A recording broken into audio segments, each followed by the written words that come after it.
Come to item number 17, which is the recommendations from Audit and Risk on the performance of the Audit and Risk Committee. And we have Phil Wilson at the end of the table for that. You'd like to move that, Deputy Mayor, seconded by Councillor Clow. Phil, do you want to speak to the paper? Very quickly, it's, Your Worship, very straightforward. This is a matter of both of good practice and set out in the terms of reference for the committee.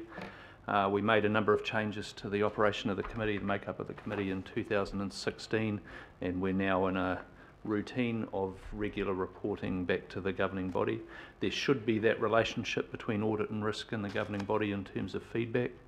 I think more generally what the report sets out is that, my words, the committee's reached a level of maturity in its operation now.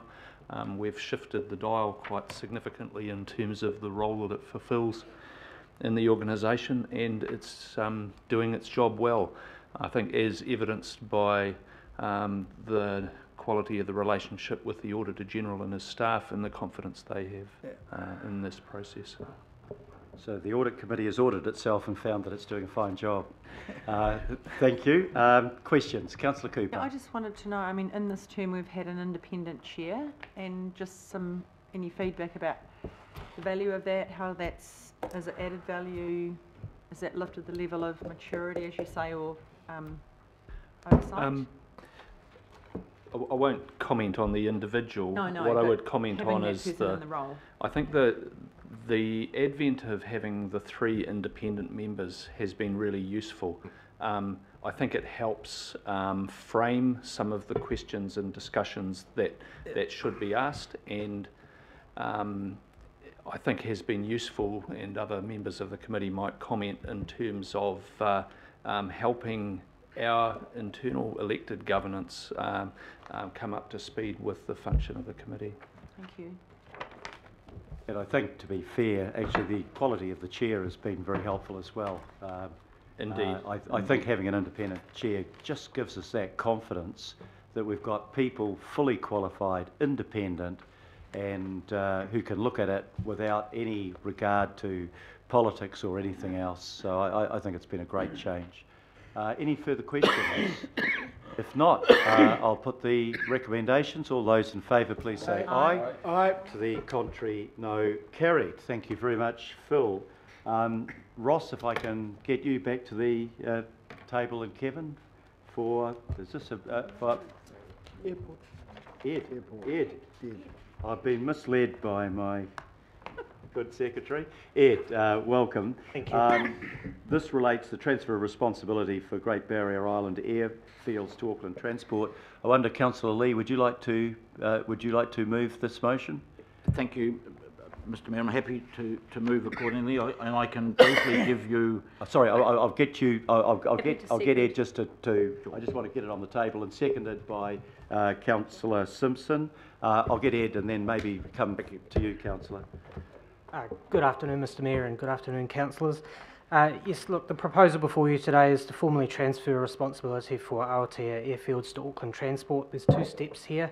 One is to approve an in-principle delegation to Auckland Transport, which can then be activated once Auckland Transport is an airport authority under the Civil Aviation Act, which is a step granted by way of order in council.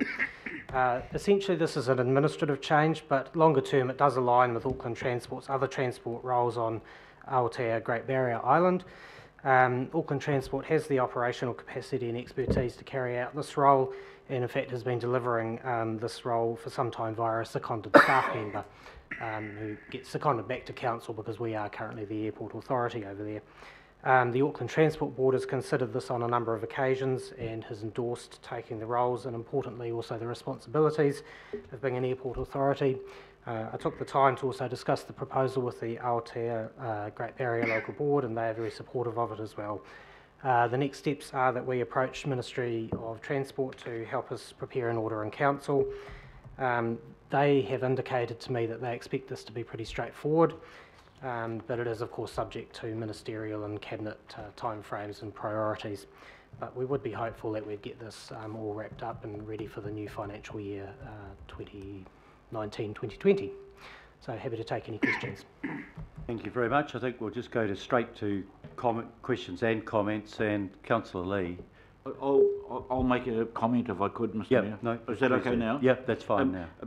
This is an interesting issue. It goes back to the Auckland Transition Authority and its chief executive, Mark Ford, the late Mark Ford, who became the first chair of Auckland Transport after the amalgamation.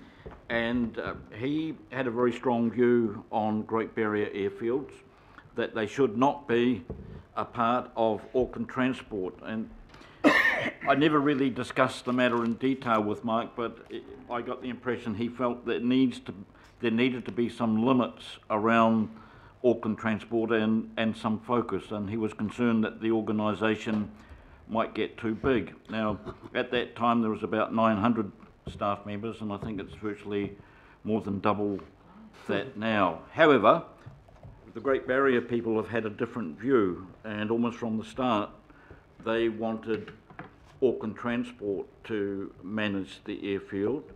They weren't happy, previous local boards were not happy with Parks, Auckland City, or what was Auckland City's Parks running it, and I won't go into the reasons about that.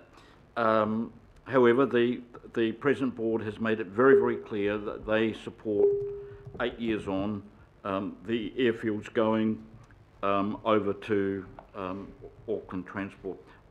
Personally, I would have supported the second option. However, in these matters, local boards' views are paramount, and therefore I have no hesitation in moving the recommendation, or seconding of moving it. Yeah. Moving it. Right, thanks. Any further comment?